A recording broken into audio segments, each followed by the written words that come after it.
या सय्यदी या रसूल अल्लाह वअला आलिका व अस्हाबिका या सय्यदी या खातमन नबिय्यीन।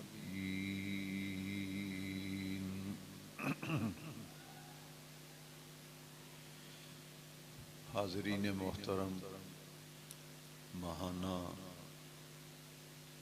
दरसे कुरान व हदीस की ये मुबारक महफ़िल है जिसमें हम सब नूर कुरान से और तजल्लियात हदीस मुबारका से अपने क़ुलूब व अज़हान को मुअत्तर करने के लिए हर महीने यहाँ जमा होते हैं।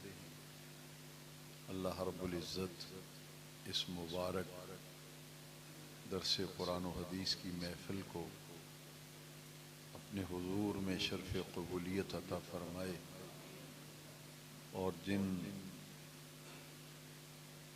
अहबाब गिरामी ने आज के दरस कुरान व हदीस के लिए कावश कोशिश मेहनत की और जितने भी मेरे नबी करीम अलैहिस्सलाम के ग़ुलाम आज के दर्स में तशरीफ़ लाए, हाज़री दी, अल्लाह रब्बुल इज़्ज़त सब हज़रात को जज़ाए खैर अता फ़रमाए। आज के दरस कुरान में 15वें पारे में से सूरह बनी इसराइल की आयात मुबारका की रोशनी में वालिदैन की इज़्ज़त, वालिदैन के एहतराम और वालिदैन के मकाम पर इंशाअल्लाहुल अज़ीज़ अल्लाह रब्बुल इज़्ज़त की तौफ़ीक़ से कुछ बातें अर्ज़ करने की सआदत हासिल की जा रही है। इन आयात करीमा में अल्लाह करीम ने फरमाया वक़दा रब्बुका, तेरे रब का ये फ़ैसला है, तेरे रब ने ये फ़ैसला कर दिया है, ये हुक्म दे दिया है कि तू उसके सिवा किसी की इबादत न करे। वक़दा रब्बुका अल्ला तअबुदू इल्ला इय्याहु, कि जब भी तुम इबादत करो तो उसी रब की इबादत करो, क्योंकि उसके सिवा पूरी कायनात में कोई इबादत के लायक नहीं। वबिल वालिदैनि इहसाना, और वालिदैन के साथ, माँ बाप के साथ अच्छा सलूक करो। अल्लाह करीम की इबादत के फ़ौरन बाद इस आयत करीमा में जिस हक़ का ज़िक्र किया गया है और जिनसे हुस्न सलूक की तालीम दी गई है वो वालिदैन हैं, माँ और बाप। वबिल वालिदैनि इहसाना, आयत करीमा के इस इब्तदाई हिस्से से ये बात मालूम हुई कि हुकूकुल्लाह में से सबसे बड़ा हक़ अल्लाह रब्बुल इज़्ज़त का उसके बंदों पर ये है कि उसी की इबादत की जाए, उसके सिवा किसी और की इबादत न की जाए। ये अल्लाह के हुकूक जो बंदों पर हैं उनमें से सबसे बड़ा हक़ जो है वो अपने रब्बे करीम की इबादत है, उसकी बंदगी है। और हुकूकुल इबाद में से यानी एक आदमी के दूसरे आदमी पर जो हक़ हैं उन हुकूकुल इबाद में से सबसे ऊंचे दर्जे का हक़ जो है पहले नंबर पर वो माँ और बाप है, वालिदैन है। हुकूकुल इबाद में सबसे बड़ा हक़ जो है वो हक़्कुल वालिदैन, वालिदैन का हक़ है औलाद पर। बाकी तमाम हुकूक जो हैं वो बाद में आते हैं। सबसे ऊपर दर्जे का हक जो है वो वालिदैन का हक है। इसीलिए 15वें पारे की सूरह बनी इसराइल की इस आयत में अल्लाह की इबादत और बंदगी के फ़ौरन बाद जिस हक का जिक्र किया गया है वो वालिदैन से हुस्न सलूक का जिक्र किया गया। इसमें हुक्म आ गया व बिल वालिदैन इहसाना, वालिदैन से माँ बाप से हुस्न सलूक रखो। फिर इसी आयत के अगले हिस्से में फरमाया इम्मा यबलुगन्ना इंदकल किबरा अहदुहुमा औ किलाहुमा, कि तुम्हारी जिंदगी में माँ बाप दोनों बुढ़ापे की उम्र को पहुंच जाएं, तुम्हारे सामने वो बूढ़े हो जाएं, औ किलाहुमा, दोनों बूढ़े हो जाएं या दोनों में से एक बुढ़ापे की मंजिल को पहुंच जाए। फला तकुल्लहुमा उफ़्फ़िन, कि बुढ़ापे की उम्र में तुम्हारी ज़िंदगी में माँ बाप जब पहुँच जाएं या दोनों में से एक बुढ़ापे की उम्र को पहुँच जाएं, बूढ़े हो जाएं, तो पहला हुक्म ये आया कि उनके सामने उफ तक न करो।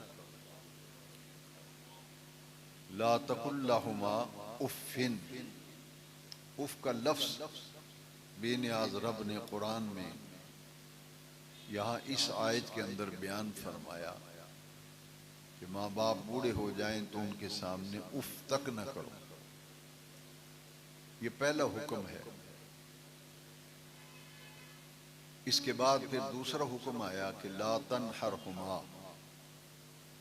कि माँ बाप से जब बातचीत करो, गुफ्तगू करो, तो वो तो बूढ़े हैं, बुढ़ापे की वजह और बीमारी की वजह से तबीयत में, मिजाज में तुरशी आती है, चिड़चिड़ापन आता है। लिहाजा उस वक्त औलाद की आजमाइश और इम्तिहान शुरू हो जाता है। इसलिए बात करने का तरीक़ा सिखाया जा रहा है। कुरान मजीद की इन आयात में पहला हुक्म तो ये है कि वबिल वालिदैन इहसाना, माँ बाप से अच्छा सलूक करो। दूसरा हुक्म आया जब बूढ़े हो जाएं उनके सामने उफ तक न करो। तीसरा हुक्म आया ला तनहरहुमा, कि माँ बाप से जब बात करनी है तो झिड़कने के अंदाज में बात नहीं करनी। जैसे उस्ताद शागिर्द को डांटता है, झिड़कता है, माँ बाप औलाद को झिड़कते हैं। चूँकि बुढ़ापे की वजह से उनके जिस्मानी और ज़हनी सलाहियतें कमज़ोर पड़ जाती हैं, जिस्म भी कमज़ोर हो जाता है। इसी तरह उनकी सोच और तख़य्युलात पर भी असर होता है बुढ़ापे का। लिहाजा माँ बाप की बुढ़ापा, बीमारी और तलखी और तुर्शी का जवाब तुम्हारी तरफ से झिड़कने के अंदाज में नहीं होना चाहिए। कि माँ बाप को झिड़कने से भी आयत करीमा में मना किया गया, ला तनहरहुमा, कि माँ बाप को झिड़को मत, झिड़कने के अंदाज में बात न करो। वकुल्लहुमा कौलन करीमा, चौथा हुक्म ये आ गया कि उनके सामने जब भी बात करो ना तो धीमे लहजे में, नरम लहजे में, आहिस्ता लहजे में माँ बाप से बात करो। कुल्लहुमा कौलन करीमा, कौले करीम इख्तियार करो। तुम्हारी गुफ्तगू में, अंदाज़े कलाम में नरमी होनी चाहिए। एहतराम और अदब का पहलू जो है वो बरकरार होना चाहिए। तुम्हारी गुफ्तगू सुनने वाला ये अंदाज़ा लगा ले कि अपने वालिद या वालदा से बात कर रहा है तो एहतराम को कायम रखा हुआ है, उनके मकाम और मर्तबे का लिहाज रख रहा है और बड़े मुअद्दबाना तरीके से बात कर रहा है। लहजा भी नरम है, गुफ्तगू का अंदाज भी जो है बड़ा धीमा है। इस आयत करीमा के जो लफ्ज़ हैं ना, कुल्लहुमा, क़ौलन करीमा।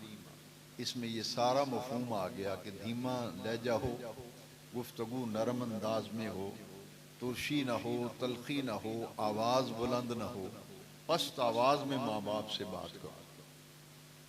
ये सारी चीज़ें कुल्लहुमा कौलन करीमा में आ गई। चार हुक्म इस आयत करीमा में आ गए। अब इससे अगली आयत जो है इसमें पांचवा हुक्म आया। यहाँ से आप अंदाज़ा लगा लें कि दीन इस्लाम में हर शख्स के लिए उसकी माँ और बाप का इतना ऊंचा मकाम रखा गया, उन्हें इतनी रिफत अता की गई कि बड़ी तफसील में उनके अदब व एहतराम को कायम रखने और उनकी ताज़ीम के तरीक़े और आदाब जो हैं वो बेनियाज रब कुरान मजीद में सिखा रहा है। इसी अगली आयत के अंदर बात करने का तरीक़ा समझाया गया। सुनिए कुरान की आयत करीमा, ये भी सूरह बनी इसराइल की उस आयत से अगली आयत है। वक़्फ़िज़ लहुमा जनाहज़्ज़ुल्ल मिनर रहमा, वक़्फ़िज़ लहुमा जनाहज़्ज़ुल्ल मिनर रहमा। ये दोनों कंधे जो है ना, इन्हें झुकाकर माँ बाप से बात करो। आप अंदाज़ा लगाएं कि माँ बाप का कितना मकाम है। औलाद को समझाया जा रहा है कि माँ बाप से बात करते वक्त सीना तान के बात करना या अकड़ कर बात करना, ये कितना नापसंद है अल्लाह करीम की बारगाह में कि बाकायदा कुरान की आयत में हुक्म दिया वक़्फ़िज़ लहुमा जनाहज़्ज़ुल्ल मिनर रहमा। जैसे परिंदे के दो पर आपने देखे हैं ना, आजिज़ी के परों को झुकाओ, ये लफ्ज़ी माना यही है। आजिज़ी के पर झुकाओ यानी ये तुम्हारे कंधे जो हैं ये बिल्कुल झुके हुए हों और माँ बाप से अदब व एहतराम के लहजे में बात करो। वक़्फ़िज़ लहुमा जनाहज़्ज़ुल्ल मिनर रहमा यानी आजिज़ी और इनकिसारी से माँ बाप से बात करो। तकब्बुर, गुरूर, डांट डपट का अंदाज, सीना तान कर माँ बाप से गुफ्तगू करना, बात करना, सख्ती से इन सारी बातों से रोक दिया गया। हर औलाद को खा बेटी हो या बेटा हो, सख्ती से मना कर दिया गया। वक़्फ़िज़ लहुमा जनाहज़्ज़ुल्ल मिनर रहमा। और फिर इसके बाद बाजू और कंधे झुकाकर माँ बाप से बात करना, आजिज़ी इनकिसारी से बात करना, पांचवा हुक्म है। और छठा हुक्म है वक़ुल रब्बिरहमहुमा कमा रब्बयानी सगीरा। इस आयत का तर्जुमा सुनाने से पहले मैं एक हदीस शरीफ अर्ज़ करता हूँ ताकि उस हदीस शरीफ को आप सुनेंगे, फिर उसके बाद इस आयत का तर्जुमा जब हम पढ़ेंगे मिलकर तो इंशाअल्लाह समझने में आसानी होगी। मेरे आका करीम सल्लल्लाहु अलैहि वसल्लम की हदीस है, ला यज्ज़ी वलदुन वालिदन। ये हदीस ऐसी है कि जिसे पढ़ते हुए आदमी कांप जाता है। जिसके अंदर दर्द दिल हो, दीन की मोहब्बत हो, उसे हुजूर के गुलाम होने का दावा हो, तो वो एक दफा अपने प्यारे नबी पाक सल्लल्लाहु अलैहि वसल्लम का इरशाद सुनकर लरसता है, कांपता है। गौर से सुनिए, ला यज्ज़ी वलदुन वालिदन। ये वलद का लफ्ज जो है ये बेटी और बेटे दोनों पर बोला जाता है, लिहाजा माना ये होगा ला यज्ज़ी वलदुन वालिदन। कोई बेटी कोई बेटा माँ बाप की खिदमत का हक अदा कर ही नहीं सकता। जो हक़ुल खिदमत है, माँ बाप की खिदमत का हक जो है, जैसे हक है ऐसे कोई कर ही नहीं सकता, वो हक अदा किया ही नहीं जा सकता। ला यज्ज़ी वलदुन वालिदन इल्ला अन यजिदहु ममलूकन। हाँ, इस्तिस्ना किया गया कि एक बात है किसी की माँ, किसी का बाप अगर गुलाम हो, उन्हें खरीद कर वो आज़ाद कर दे, माँ बाप गुलाम हो और उन्हें खरीद कर जो आज़ाद कर दे, तो वो कह सकता है कि माँ बाप की खिदमत का हक अदा कर दिया है। इसके अलावा जितनी भी खिदमत करेगा वो माँ बाप की खिदमत का हक अदा हो ही नहीं पाएगा, क्योंकि आका करीम सल्लल्लाहु अलैहि वसल्लम ने फरमाया, ला यज्ज़ी वलदुन वालिदा, कोई बेटी कोई बेटा माँ बाप की खिदमत का हक अदा कर ही नहीं सकता। तो अब चूंकि पूरी दुनिया में गुलाम कोई नहीं, गुलामी का तसव्वुर खत्म हो गया, लिहाजा अब ये सूरत भी मफकूद हो गई। और इस फिर आयत करीमा का मफहूम समझने के लिए इस हदीस को देखें। फिर इस हदीस का मफहूम ये हुआ कि चूंकि गुलामी का तसव्वुर ही ख़त्म हो गया, लिहाजा जितनी मर्जी को खिदमत करता रहे, माँ बाप की जो खिदमत का हक है वो अदा हो ही नहीं सकता। यहाँ मुझे एक और हदीस याद आ गई। उसके बाद फिर मैं उस आयत की तरफ, तर्जुमे की तरफ आऊँगा। एक शख्स ने अपनी वालिदा को कंधों पे उठाया था और वो बैतुल्लाह शरीफ का तवाफ करा रहा था। वालिदा को कंधे पे उठाकर काबतुल्लाह का तवाफ करा रहा था, तो हुजूर तशरीफ ले आए।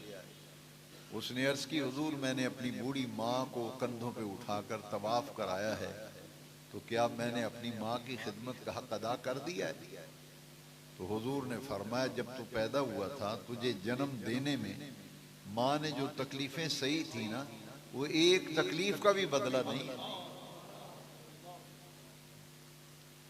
तो सिर्फ 7 चक्कर लगवा कर कंधे पे उठा के कहता है कि मैं माँ की खिदमत का अदा हो गया। सरकार अलैहिस्सलाम ने फरमाया, माँ ने जो तकलीफें उठाई थी ना, जो दर्द उठाए थे, जो अजियतें झेली थी, किसी एक तकलीफ, किसी एक अजियत और किसी एक दुख का भी ये बदला नहीं। अंदाजा फरमाइए। अब उस आयत करीमा की तरफ आते हैं। इन दोनों हदीसों से ये मालूम हुआ कि माँ बाप की खिदमत का जो दर्जा है, उनका जो हक है, वो पूरा हक तो अदा कर ही को नहीं सकता। फिर बेनियाज रब ने फरमाया कि फिर इतना जरूर किया करो, तुम तो जितना भी करोगे हक अदा नहीं होगा, फिर इतना तो करो ना, वकुर रब्बिरहमहुमा कमा रब्बयानी सगीरा। फरमाया इतना तो करो ना, हाथ फैलाकर मेरी बारगाह में दुआ किया करो। तुम तो जितनी भी खिदमत करोगे हक अदा नहीं होगा, लिहाजा एक काम करो। वो काम क्या है? फरमाया कुल, और यूं कहा करो, मेरी बारगाह में यूं अर्ज किया करो, रब्बिरहमहुमा, ए मेरे परवरदिगार, ए मेरे रब, इरहमहुमा, मेरे माँ बाप पर इस तरह अपनी रहमतें नाज़िल फरमा, कमा रब्बयानी सगीरा, जैसे उन्होंने मुझे पाला जब मैं बिल्कुल छोटा सा था। सगीरा, मैं छोटा सा बच्चा था, पैदा हुआ था, मेरी माँ ने मुझे संभाला, मेरी परवरिश की, मुझे पाला। तो जिस तरह मेरी माँ ने मेरे बचपन में मुझे संभाला, मेरी परवरिश की, मुझे पाला, बारी ताला तो अपनी शान करम के लायक मेरे माँ बाप पर इस तरह अपनी रहमतें नाज़िल फरमा, रब्बिरहमहुमा कमा रब्बयानी सगीरा। 5 हक मैंने बयान किए और छठा हक ये है औलाद पर, माँ बाप का छठा हक इन दोनों आयतों में जो बयान किए गए, मैं सिर्फ उनका जिक्र कर रहा हूँ। एक हक ये है कि अल्लाह करीम की बारगाह में गाहे बगाहे वो जिंदा हों, तब भी माँ बाप जिंदा हों, फिर भी अगर दुनिया से चले जाएं तो फिर भी एक काम किया करो। कुरान ने कहा, वो काम क्या है? अपने रब की बारगाह में हाथ फैला के अर्ज किया करो, इरहमहुमा कमा रब्बयानी सगीरा, ऐ मेरे रब, है परवरदिगार, मेरी माँ पर, मेरे बाप पर इस तरह रहमतें नाज़िल फरमा जिस तरह उन्होंने बचपन में मुझे पाला था। कमा रब्बयानी सगीरा, जब मैं छोटा सा बच्चा था तो मेरी माँ ने, मेरे बाप ने मुझे संभाला, मेरी परवरिश की, मुझे पाला, इसी तरह मेरे माँ बाप पर रहमतें नाज़िल फरमा। इन आयात मुबारका में सूरह बनी इसराइल की वालिदैन के मकाम और मर्तबा और औलाद को माँ बाप के लिए जो 6 काम करने चाहिए, 6 काम, उनका मैंने तरतीब से इन दोनों आयतों की रोशनी में बयान कर दिया।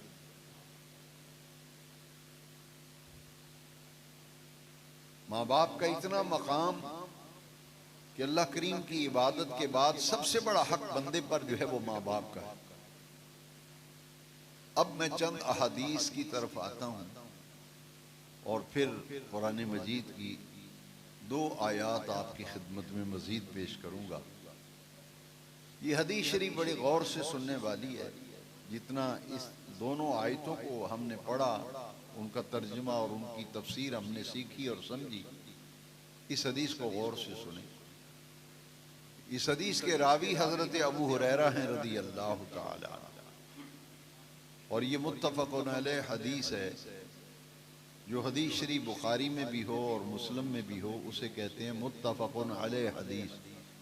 इमाम बुखारी भी लाए हैं, इमाम मुस्लिम भी इसे नकल करते हैं। हज़रत अबू हुरैरा रज़ी अल्लाह अन्हु हदीस शरीफ के रावी हैं। नबी करीम अलैहिस्सलाम ने 3 मरतबा फरमाया, 3 मरतबा, रागिम अनफु रागिम अनफु रागिम अनफु, 3 मरतबा फरमाया। अब अगर ये जुमला खबरिया हो तो इसका माना यह है कि वो ज़ील और रुस्वा हो गया, उसकी इज्जत खाक में मिल गई, उसकी नाक खाक आलूद हो गई। अगर जुमला खबरिया हो तो फिर ये माना है। अगर ये जुमला इंशाइया हो फिर माना ये है कि उसकी नाक खाक आलूद हो, उसकी इज्जत खाक में मिल जाए, वो तबाह बर्बाद हो जाए। 3 मरतबा हुजूर ने ये फरमाया। सहाबाए किराम ने अर्ज़ की, हुजूर ये किसके लिए फरमा रहे हैं? 3 मरतबा आपने फरमाया, वो जलील हो गया, वो रुस्वा हो गया, उसकी इज्जत खाक में मिल गई। हुजूर ये किसके लिए फरमा रहे हैं? गौर से सुनने वाली हदीस है, तो जो मेरी तरफ रखें। सरकार अलैहिस्सलाम ने फरमाया, मन अदरका अबवैहि इंदल किबर वलम यदखुलिल जन्नह, जिसने अपनी जिंदगी में बूढ़े माँ बाप को पाया और जन्नत का हकदार न बना।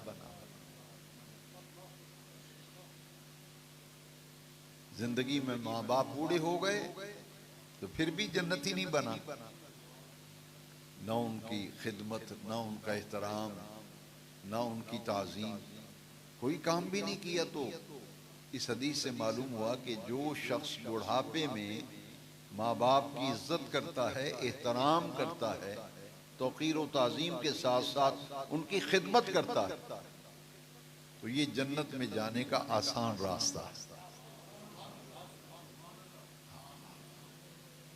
वो जन्नत में बराह रास्त जाएगा। इस हदीस से मालूम हुआ जिसने बुढ़ापे में माँ बाप की खिदमत कर ली, उन्हें संभाल लिया। बचपन में तुझे संभाला था माँ बाप ने, अब जब वो बूढ़े होंगे तू संभालेगा तो सिला इतना बड़ा मिलेगा, अल्लाह करीम तुझे जन्नत में दाखिल फरमा देगा। बच्चे को कौन संभालता है? माँ ही संभालती है, बाप संभालता है। सकी फूफी भी हो, मासी खाला भी हो, चाची हो, कोई भी रिश्ता हो, वो औरतें नहीं संभालती, जितना भी करीबी रिश्ता हो। आप कभी आजमा लेना, किसी का बच्चा छोटा पेशाब कर देना, शादी ब्याह पे जाते हैं आप, औरतें इकट्ठी होती हैं, किसी का छोटा सा बच्चा जब पेशाब करता है तो वो सकी खाला मासी फूफी भी हो ना, वो कहती है ऐ मुंडे ने पेशाब किया, इनू संभाल, आके इनू संभाल। तो कौन संभालता है? माँ। और आधी रात को छोटे से बच्चे को तकलीफ हो तो हॉस्पिटल लेके कौन जाएगा? बाप जाएगा। सगा चाचा भी वो बच्चे का वो भी कहता है बड़ी सर्दी है, मेरे को नहीं जाया जाता, ले जाए नुकसान होता।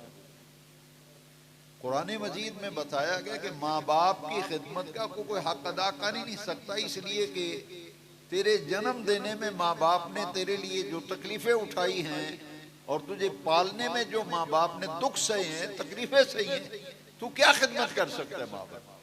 जितना भी कर लेगा उनकी खिदमत का हक तू अदा कर ही नहीं सकता। जब खिदमत का हक अदा नहीं कर सकता तो ये दुआ मांगा कर, रब्बी रहमहुमा कमा रब्बयानी सगीरा।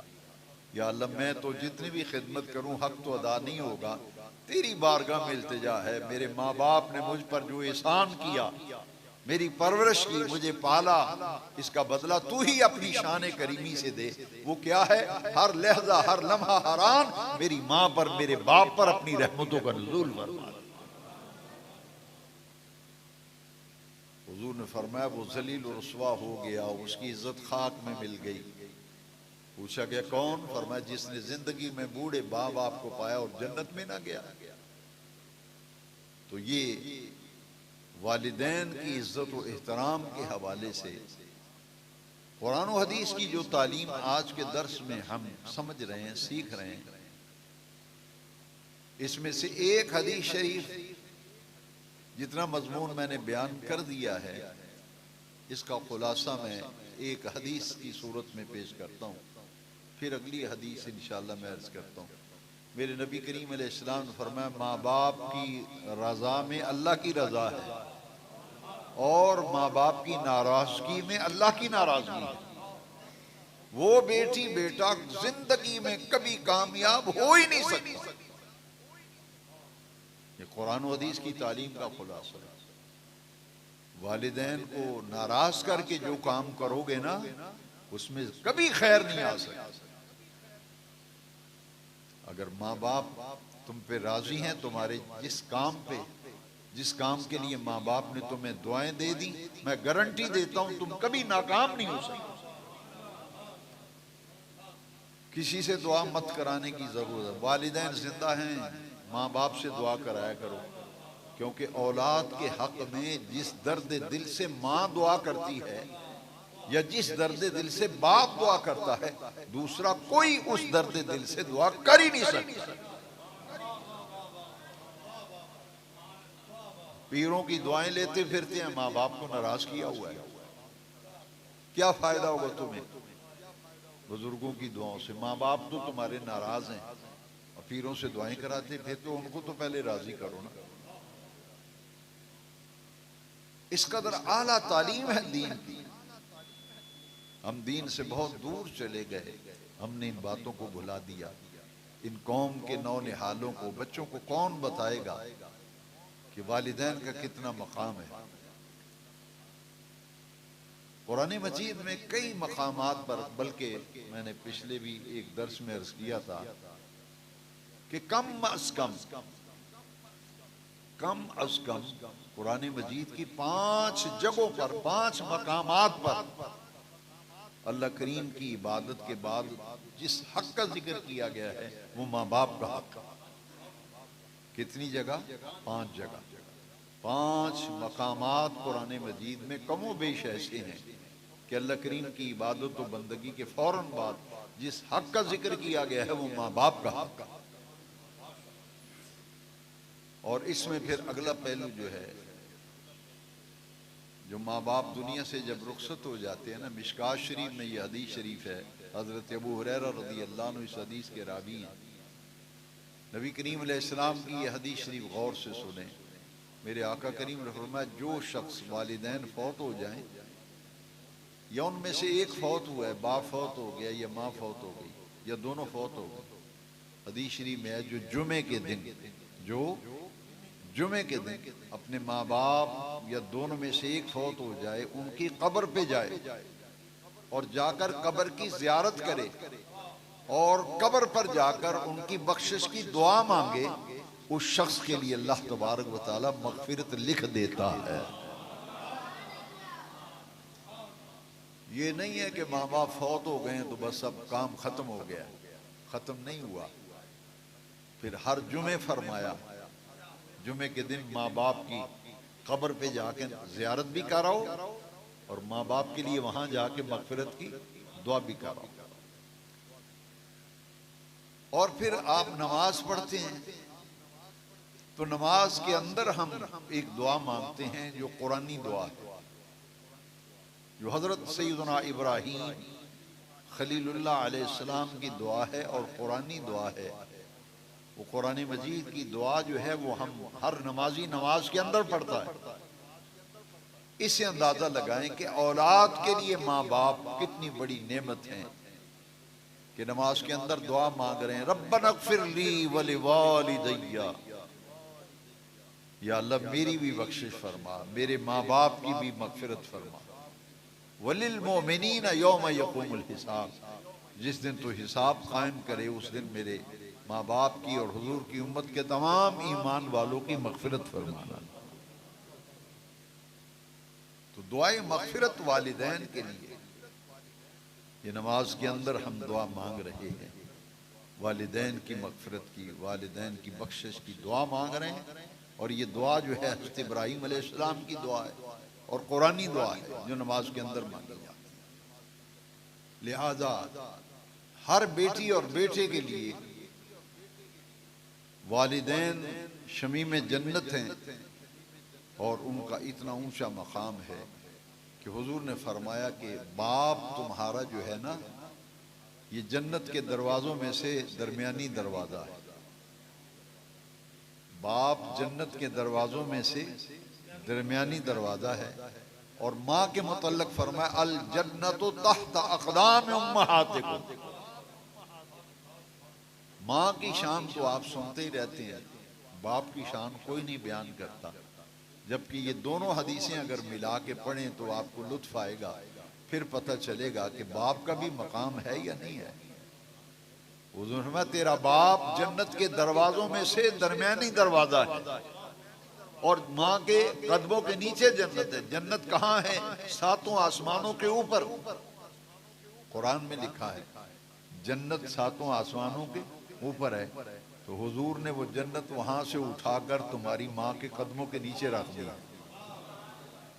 इस्तिआरे में बात की ना, इस्तिआरे में कि जन्नत में जाना चाहते हो तो समझ लो बाप तुम्हारा जन्नत के दरवाजों में से दरमियानी दरवाजा, और जन्नत में जाना चाहते हो तो बाप की खिदमत करो, बाप की इज्जत करो, बाप की ताज़ीम करो, एहतराम करो।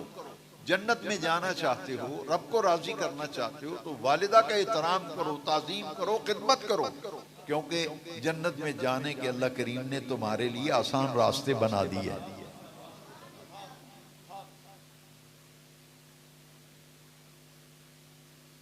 वालिदैन, माँ और बाप, 5 मकामात पर कुरान मजीद में यहाँ इकट्ठा जिक्र है। माँ और बाप, माँ और बाप, वालिदैन, वालिदैन। सूरह लुक़मान और सूरह तगाबुन में अगर आप देखें तो एक बड़ा प्यारा नुक्ता सामने आता है। कुरान मजीद की उस आयत पर गुफ्तगू करने से पहले मैं आप